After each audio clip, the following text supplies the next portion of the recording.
Thank you once again, Mr. Greer.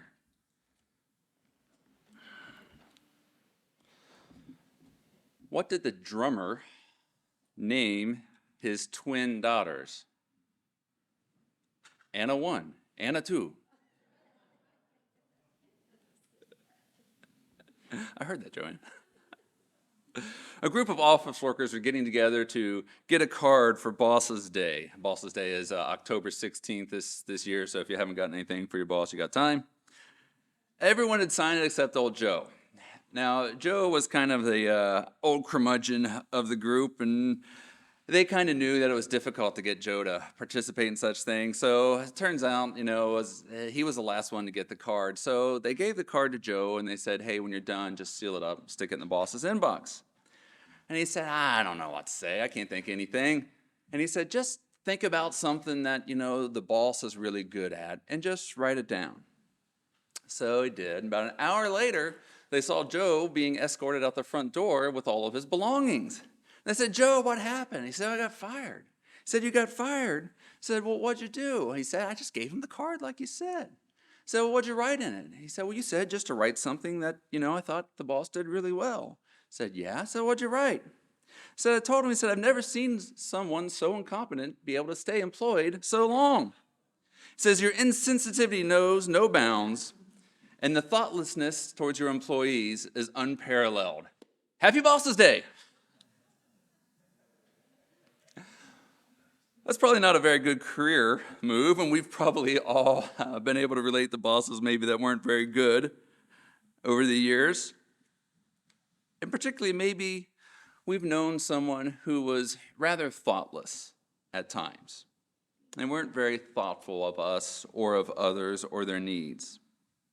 And it's the subject of being thoughtful that I want to approach today. I don't want to look at it so much from a negative perspective. I want to look at it from what it is we might do to avoid being thoughtless and how we can be more thoughtful for others. How to be more thoughtful is what I want to think about today.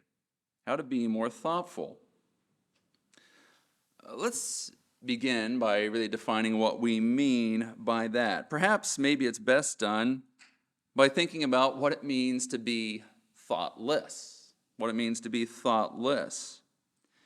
Maybe we're walking into church some morning and we're walking in and we got maybe our Bible in one hand and we got a free hand and we're coming in and Mrs. Moore there, maybe she's got 3 bags in one hand and her Bible and she's holding one of her famous cheese balls there. She comes in the door and you want to go there and get at your seat because maybe you're thinking about something and so you cut around her and you go through the door and let the door slam, bam, and cheese ball goes everywhere. It's terrible loss. Oh, plus, we don't want to hit Mrs. Moore in the face with the door, right? That's a thoughtless thing to do. It's a thoughtless thing to do. We're so focused on ourselves that we don't stop and do a basic courtesy of holding a door open for someone. By contrast, obviously, the more thoughtful thing to do would to see that there's someone in need and hold the door for them, or perhaps offer to help carry something along those lines. Just whatever you do, don't let that cheese ball hit the ground, okay? I like to tease Mrs. Moore about her cheese balls. She, for those of you who may be visitors, she makes a fantastic cheese ball. It's a silly example, but hopefully it makes a point, right? Being thoughtless is just that. Just not giving a lot of thought to a situation. Again, maybe we're hyper-focused on ourselves. Maybe we're running late. Maybe our mind's just preoccupied with another project. Whatever reason, we fail to give thought in a situation where we really should. Now, that's not to say that there aren't a few situations in life where we should be thoughtless. Does that seem contradictory or confusing? Well, stick with me just a minute. Turn to Matthew chapter 10. Matthew chapter 10.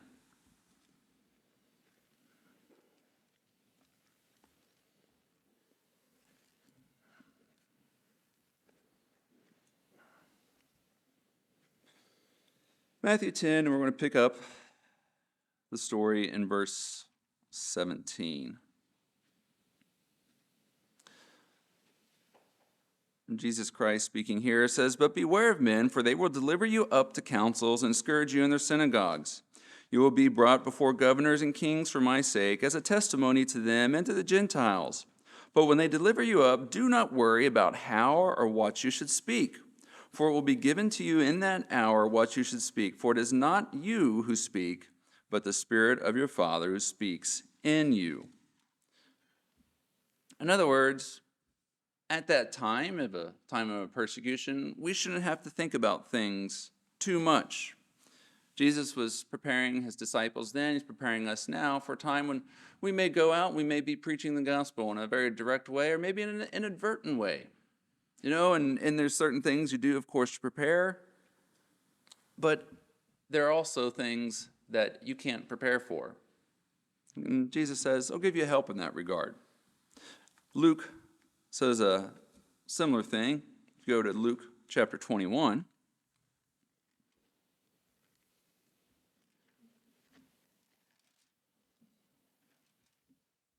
Luke 21, we'll start in verse 10.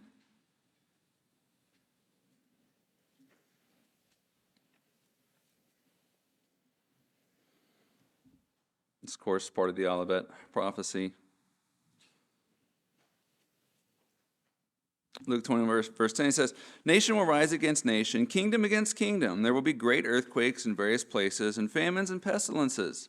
And there will be fearful sights and great signs from heaven. But before all these things, they will lay their hands on you and persecute you, delivering you up to the synagogues and prisons. You will be brought before kings and rulers for my name's sake. But it will turn out for you as an occasion for testimony. Keep that in mind. Keep that in mind about an occasion for testimony. Therefore, settle it in your hearts not to meditate beforehand on what you will answer. The King James, I believe, says, give no thought. For I will give you a mouth and wisdom, which all your adversaries will not be able to contradict or resist.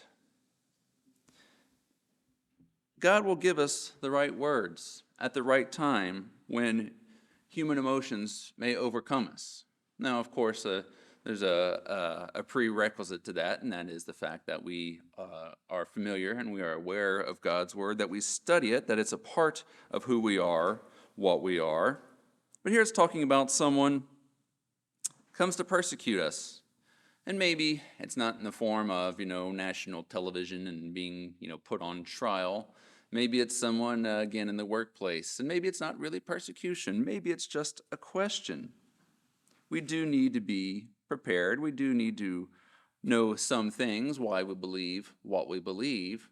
But sometimes we get so caught up, and am I going to say the exact right words or not, that we get just kind of overwhelmed by the whole thing. We put a little bit too much trust in ourselves.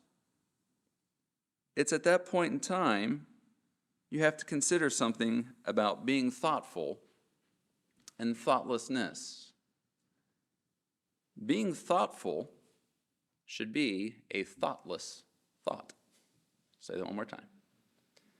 Being thoughtful should be a thoughtless thought. It should be a part of who we are.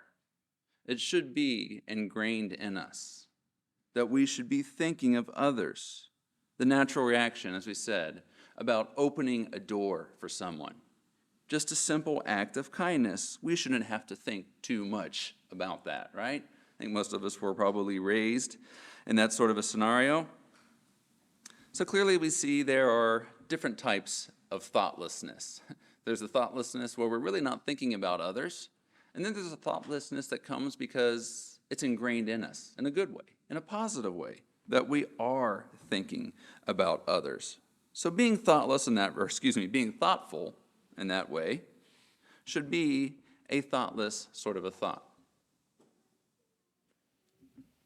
Turn over to Philippians 2.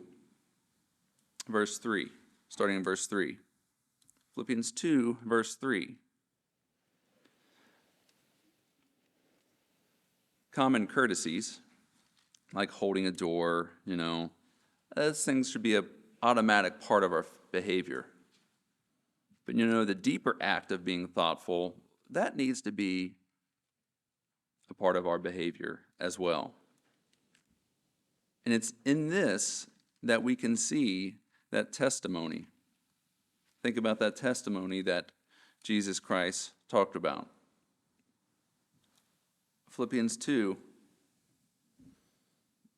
starting in verse 3, says, "Let nothing be done through selfish ambition and conceit, but in lowliness of mind let each esteem others better than himself. Let each of you look out not only for his own interests, but also for the interests of others." At our core, being thoughtful means putting others before ourselves. And while we think of the testimony that Jesus Christ talked about being things like testifying that, he is Lord and Savior, that Saturday is a Sabbath day, I think how we think about others, that's a testimony as well.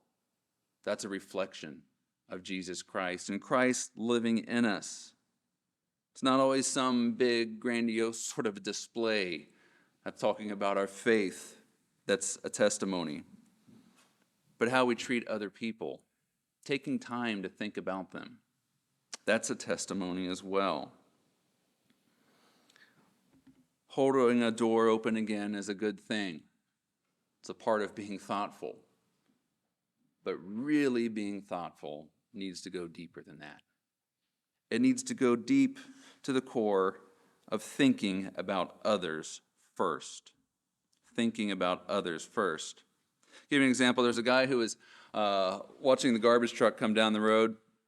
And it's coming down the road, and he sees it, pick up the garbage. And it's one of those fancy schmancy trucks that's got the little arm that goes out and picks up, not the old days where the guy goes out and lifts it and throws it in the back. That's every schoolboy's fantasy, by the way, is to be that garbage guy on the back that's be able to throw things in there and watch them go smash. But now they don't do that anymore. They have those big automated arms, and the guy was watching him pick up this garbage, and he noticed he knew he had his garbage a little overstuffed, and he noticed that as it went up, some garbage fell out of the can, and he thought, I'll have to go pick that out. And it dumped down, and the arm came back and set the garbage can down, and then something surprised the fella, and that was the driver stopped, got out, and picked up the garbage, put it back in the garbage can. He thought, well, you know what? That was thoughtful. I don't have to go and pick it up. Guy didn't have to do that. No, it'll be there next week, so when the garbage goes out, it'll be taken care of. Driver got back in the truck and then hit the button again, and guess what? Went ahead and emptied the can again a second time for one simple little piece of garbage. The homeowner, the first one was impressed. They realized that's a pretty thoughtful thing to do. That was going beyond a mere little pleasantry, right? That was a thoughtful thing to do. And then he realized to himself, you know what? They were thoughtful. I should be thoughtful. If they didn't pick up that garbage, I'd be pretty quick to complain, wouldn't I? So the guy took the step, and he got the number of the truck, and he went in, and he let the company know, hey, this driver went out of their way to do something. The driver had to be on the lookout, right, for a way to be thoughtful there. Sure, part of it, you might say, is doing their job, but they could have easily pretended, and we've probably all had garbage people who didn't put a lot of effort into their job over the years. The driver could have easily just pretended that, I didn't see that, or they could have just thrown it in gone the first step and picking the garbage up, throw it in a can and said, that's good enough. But they went the step beyond that. And the homeowner could have thought, you know what? Yeah, you better do that, man. That's your job. But they went a step beyond. They said, you know what? I'm going to show some appreciation for that person. And neither one had really anything to gain. And this was more than just a simple how do you do passing in the hallway, right? Both of them took a little time and put some thought out for the other person. Put some thought out for the other person. They esteemed the other more than themselves. The homeowner wasn't too good to say something nice about the garbage person. The garbage person wasn't, too whatever to say, I don't need to do that. That's not my job. They thought about the other person. Being thoughtful wasn't just a nice thing to do. Being thoughtful is much deeper than that. In many ways, it's the essence of what Jesus Christ said in Matthew chapter 5. Let's turn to Matthew chapter 5.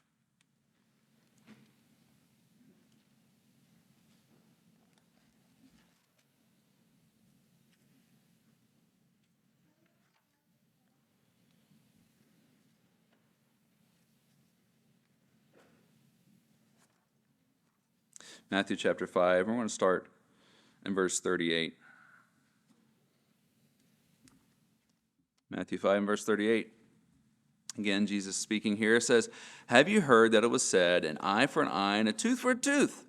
But I tell you not to resist an evil person, but whoever slaps you on your right cheek, turn the other to him also.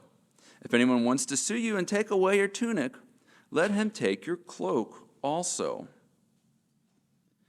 Christ points out, don't just react to a situation. Don't just react.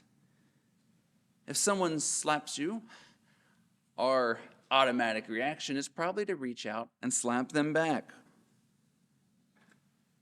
But do we ever stop and give it thought? Why'd they do that? Do they have a reason? What are they going through? Did I deserve that smack upside the head? Why did they do it?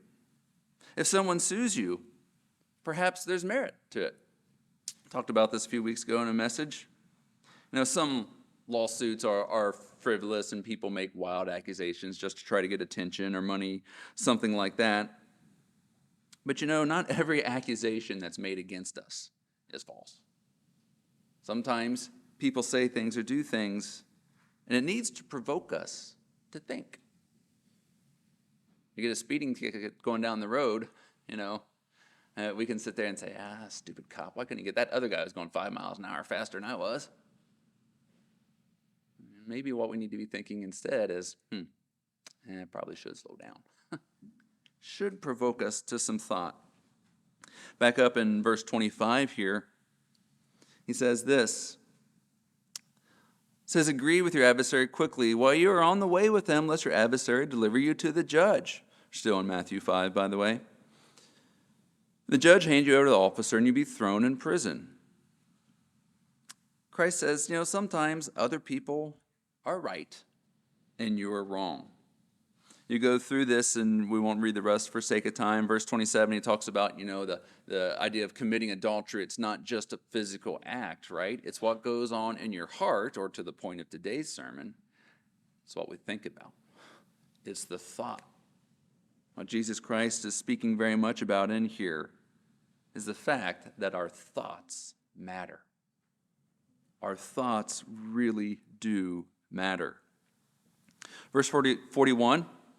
Verse 41, getting back, we read verse 38 through 40, but getting back to verse 41, says, "Whoever compels you to go 1 mile, go with him 2. Thoughtfulness doesn't mean just doing something nice for someone. It means giving thought to what others do. Walking with someone, maybe, in a physical or proverbial sort of a sense, and you're ready to go one direction, they're ready to go another. But maybe they've got a little bit more to say. Maybe they haven't finished expressing what it is they want to express. It's good for us to give some thought and think, maybe there's something that they want to share with me. Maybe I need to not think about the errands I want to run, or the TV show I want to watch, or the project I want to finish. Maybe I just need to sit right here for a minute and listen, or walk, or talk, or whatever it might be, and give them my full attention. Now, listening to someone's story might lead to a physical act, maybe of service or of gratitude. And those are outward symbols of being thoughtful, and that's good. But that's not the core of being thoughtful. Being thoughtful is taking time to listen to what somebody said and how that provokes us to think. Maybe you hear a sermon that helps with a question you have, and you go and you tell the person who gave it, "Wow, that's really great. I appreciate that." Well, it's thoughtful that you told the person that you appreciated their message, okay? But the important part there is that message made you think. It gave you time to be thoughtful about whatever the subject might be. Verse 42 says, "Give to him who asks you, and from him who wants to borrow from you, do not turn away." These actions, these giving and sharing that Jesus Christ outlines here, they are a result of thoughtfulness. Someone comes to us with a situation, and maybe we need to take a little bit of time to think about what it is that we can do to help. It's not always cut and dried like, hey, can you give me a ride to work tomorrow? Or I'm not feeling well. Can you cook dinner or something like that? Some things are a little more complicated, and they require a little more thought, more than just a few kind words or kind act or holding open a door. With that in mind, I would like to move down to the core of this question, which is, how do I become more thoughtful of others? How do I become more thoughtful of others? Now notice I didn't say, how do I become more thoughtful for others? Oftentimes we hear a situation going on, and we say, okay, well, here's what you need to do. We hear a scenario and we prescribe an action based on our thoughts. But is that really thinking about someone else? Or is that thinking about you and what you would do?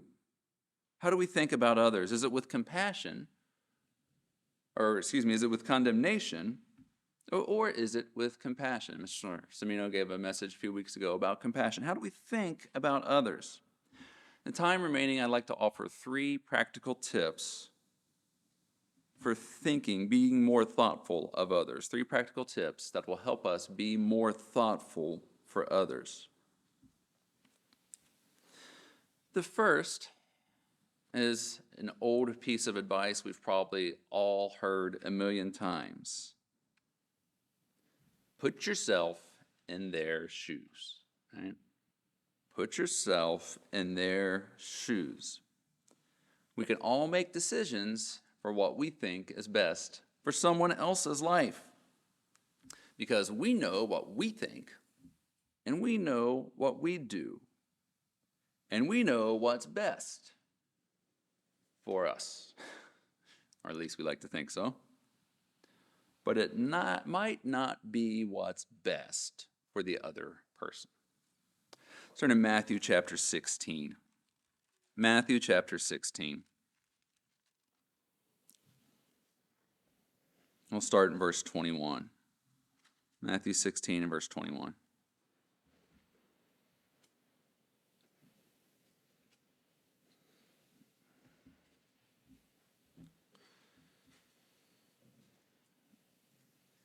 Matthew 16, verse 21 says, "From that time Jesus began to show to his disciples that he must go to Jerusalem and suffer many things from the elders and chief priests and scribes, and be killed and be raised the 3rd day." Then Peter took him aside and began to rebuke him, saying, "Far be it from you, Lord, this shall not happen to you." But he turned and said to Peter, "Get behind me, Satan. You are an offense to me, for you are not mindful of the things of God, but the things of men." Peter, I think most of us can identify with pretty well. He's of the mindset, ready, fire, aim. Quick to jump to action when he sees something maybe he feels passionate about. Jesus is talking about the fact that he must be crucified, and Peter, in effect, says, "Over my dead body." They're not going to do that. Jesus had to strongly rebuke him. Say, "Peter, this ain't about you. This isn't about what you think might be best right now. There's something much bigger going on. This is about the plan of God, not about our personal friendship." Peter was trying to walk in Jesus' shoes for him in that instance. This wasn't the last time he tried it, of course. When it came to the arrest of Jesus, a similar thing happened in John 18. In John 18, 2 separate events here, 2 separate accounts. In John 18, verse 7, this is actually at the arrest of Jesus Christ. John 18 and verse 7,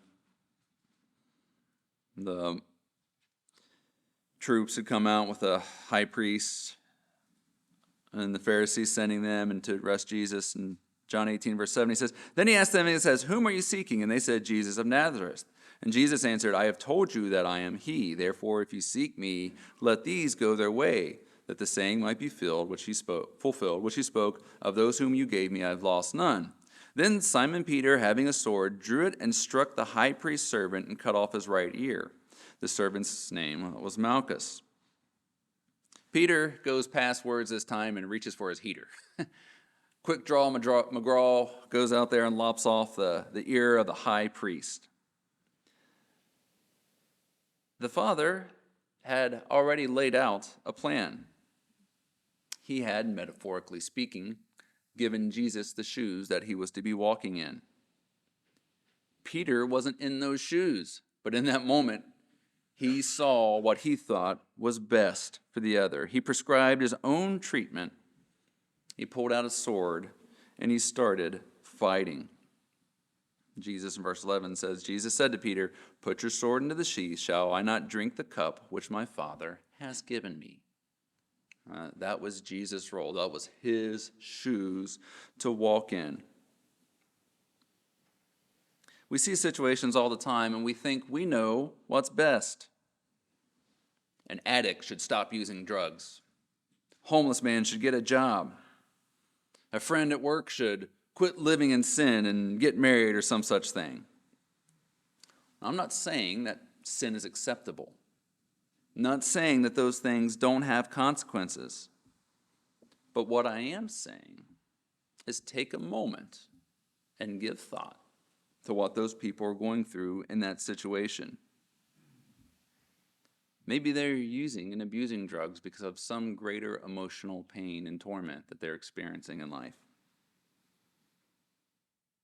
Maybe they don't want to do what's wrong by living with this person, but they're afraid that if they broach the subject, it's going to lead to hurt and pain. Again, not justifying sin or any wrong, but I am saying take a moment, think about what somebody else might be, and think about their situation. Rather than giving thought of what they should do, give thought to what they feel. Give thought to what they feel, what they're going through. Why have they done the things they do? God will judge them in his time, and there may be an appropriate time for us to point out sinful behavior. But before you do that, let's make sure we take some time and give some thought to what they experience, what they feel. I by no means am saying that I excel in this area. One of my weaker areas, particularly when I was younger, but it's something I think we all begin to realize is, it's making a judgment is easy. Understanding why people do things they do is a little bit harder. Give thought. Give thought to others and what it is they do and why. This leads us to our next tip on being more thoughtful. Rather than thinking maybe about what someone should do, we should ask, what do they need right now? What do they need right now? Let's turn back to the book of Luke, if you would. Luke chapter 10.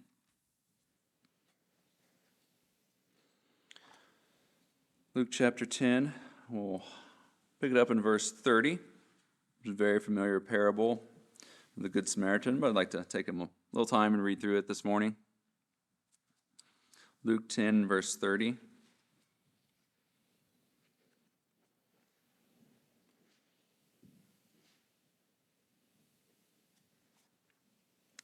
Luke 10 and verse 30. It says, Then Jesus answered and said, A certain man went down from Jerusalem to Jericho and fell among thieves, who stripped him of his clothing, wounded him, and departed, leaving him half dead. Now by chance a certain priest came down that road, and when he saw him, he passed by on the other side. Likewise a Levite, when he arrived at the place, came and looked, and passed by on the other side. But a certain Samaritan, as he journeyed, came where he was. And when he saw him, he had compassion. So he went to him, and he bandaged his wounds, pouring on oil and wine, and he set him on his own animal, brought him to an inn, and took care of him. On the next day when he departed, he took out 2 denarii, gave them to the innkeeper, and said to him, "Take care of him, and whatever more you spend, when I come again, I will repay you." So which of the 3 of these do you think was a neighbor to him who fell among thieves? And he said, "He who showed mercy on him." And Jesus said, "Go and do likewise." You know, the priest and the Levite would have been honored men among society. Samaritans, if not familiar, were looked down on as sort of half-breed in the Jewish community. Some had lost their way with pagan religion. Yet Jesus Christ, in a shock to his audience, made the Samaritan the hero of the story here. Because rather than appear righteous, rather than say the righteous thing at that moment in time, he thought about what the man needed. What the man needed at that moment was medical attention. He gave up his own animal. He gave up his own resources, the wine, the oil, and then he paid for the cost. The man didn't think really about who this man was, why he had gotten in that situation. Was he being careless? Was he performing some nefarious business out in an area that's, the bad part of town, so to speak? Was this God's judgment being rained down upon this man? He thought, wow, this guy needs some help. When I first started going to camp 10, 15 years ago, probably 1 out of 10 of the kids that I would have came from a non-traditional sort of a home, right? Where it wasn't mom and dad, brother and sister. They had their biological parents and whatnot. As time has gone on, that's increased, probably 20, 25%. Even those who come from a quote-unquote traditional home, things aren't perfect. They have challenges.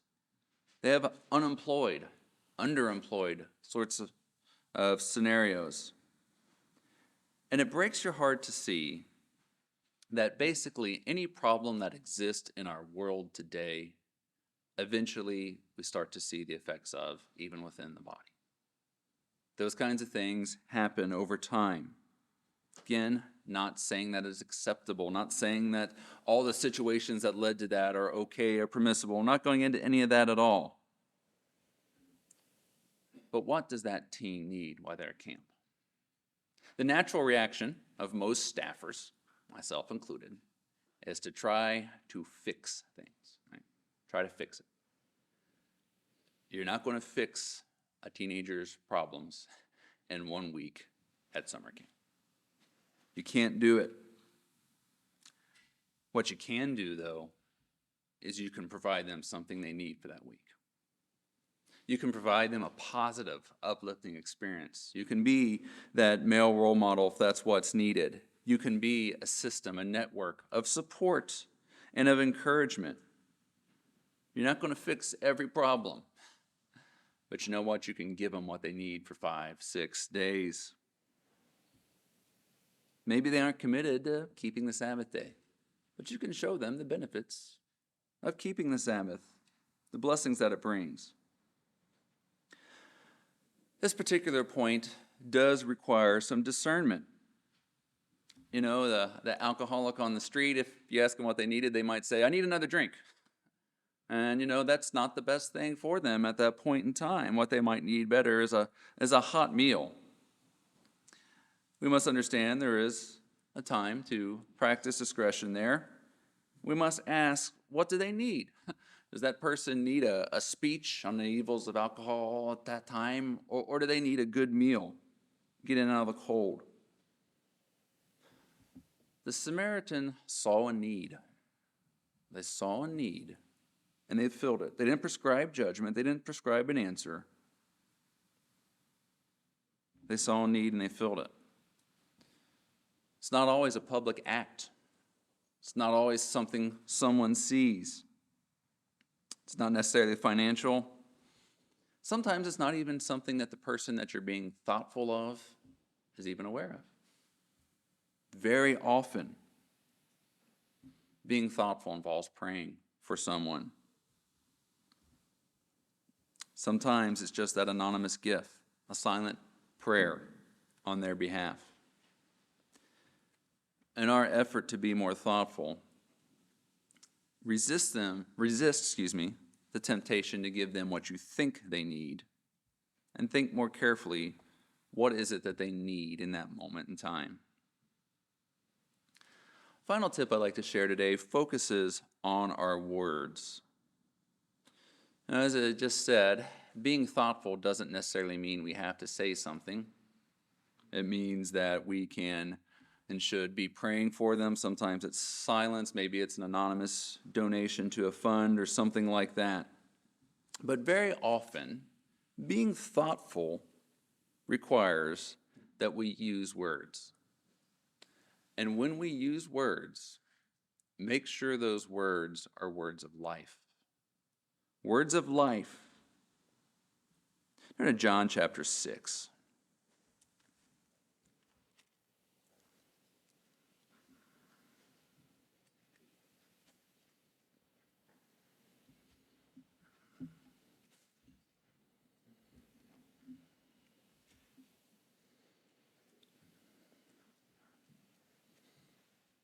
Kind of summarize a bit of the story here.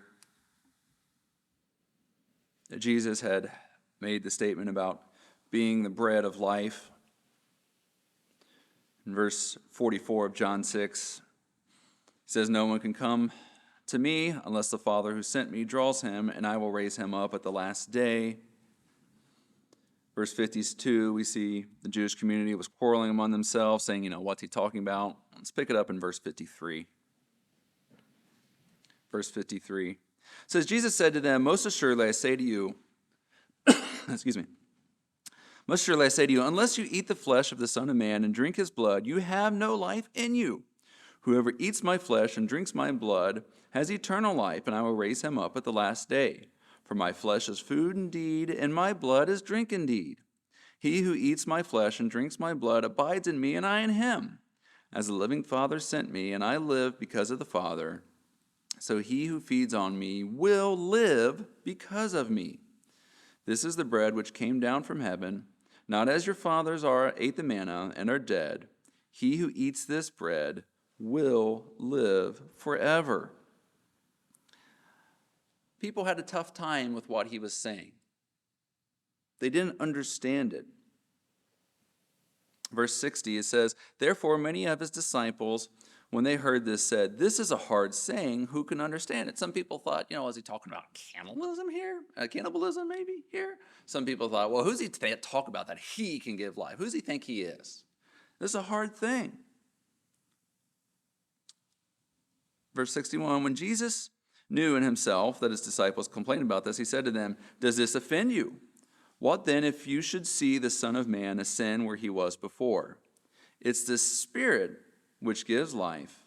The flesh profits nothing. The words that I speak to you are spirit, they are life.'" He had said some difficult things to his followers. But go back and notice, starting in that section of verse 53 through 58, how many times life is mentioned. Verse 53 says that unless you do this, you have no life in you.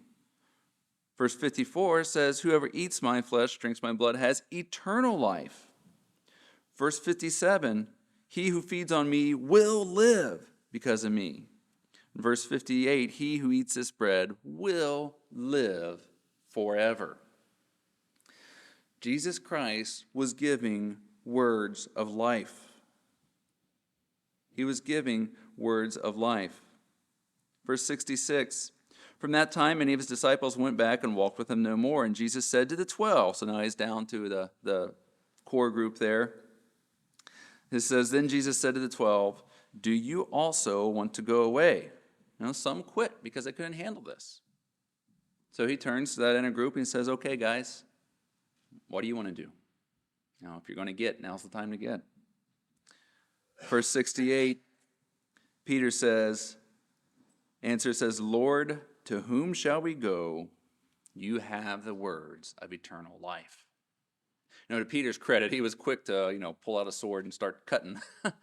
But he was also quick to recognize and get to the root of the matter. No fuss, no muss. He just got down to business. He recognized Jesus Christ was the words of life. He said, where else can we go? Christ and Christ alone is the door,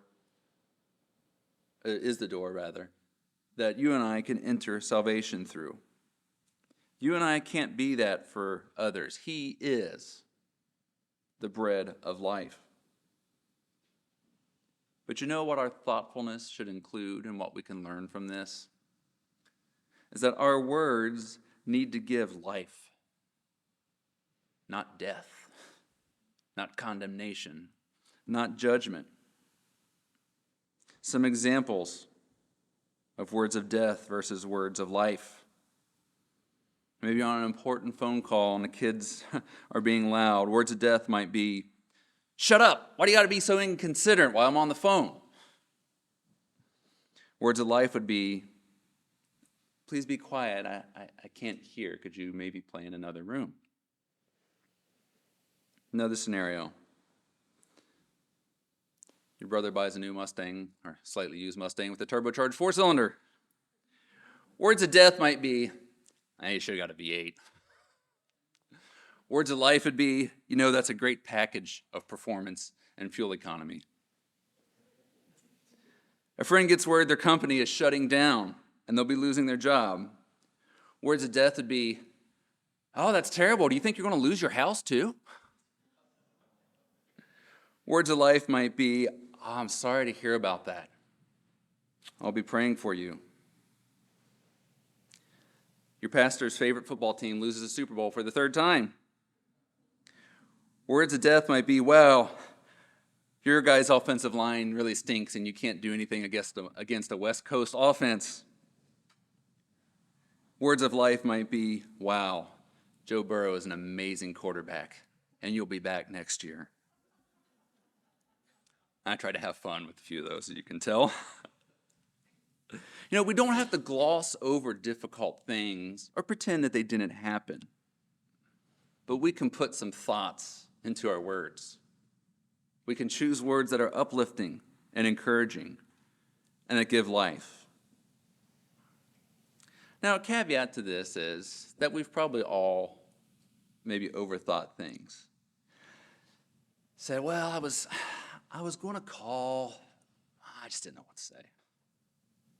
I was going to send a card, but I didn't want to say the wrong thing. I couldn't find your address. Harken back to what Jesus Christ said. Said when the time comes and you can't find the words, God's Spirit will give them to you. And you know the old saying, right? Maybe you don't get the words exactly right in your card. What do you say? It's the thought that counts. It's the thought that counts. Some situations, there aren't any perfect words to say. I've had phone calls where all I could say was, I'm so sorry. And there weren't really anything else. I didn't know what to say. If we happen to be on the receiving end of some words that aren't perfect, by the way, be gracious and understand that knowing exactly what to say is not always easy. But know that the other person, by virtue of the fact that they're talking to you, they're giving some thought to you. It's also worth mentioning that we don't have to wait till something bad happens to be thoughtful. We don't have to wait for something bad happen to be thoughtful. Going back to the example of camp, there's what's called 7 elements of the zone. We talk about being in the camp and being in the zone. And a couple of those elements that we try to emphasize at camp are success and support. And that can apply to somebody who maybe they're trying to do something, climb a rock wall, and they're not doing it and they're struggling with it. And you say, you can do it, go for it. Those are words of life, right? Those are a good example. But we don't have to wait till somebody's struggling. Maybe, you noticed a piece of artwork and you say, wow, that's a really nice combination of colors. Maybe giving gratitude, thanks to a teen who decided to do special music. Or like the fellow who gave the compliment to the garbage truck driver, right? It wasn't anything bad going on. It was something nice, but it took some thought. It's not always necessary to use words when being thoughtful, but oftentimes those two things do go hand in hand. When we do use words to express thoughtfulness, let's put enough thought into it that the words we give are uplifting and encouraging, and that they're words of life. They're not downtrodden, discouraging, or words of death. Being thoughtful is a really important aspect of being a Christian. In some ways, being thoughtful should be automatic, opening a door. Like a reflex, it should be what we do to esteem other people over ourselves. Sometimes it takes a little more work than that. In order to be thoughtful, we must, by definition, think about others. We need to put ourselves in their shoes, maybe think what it is they're feeling and why.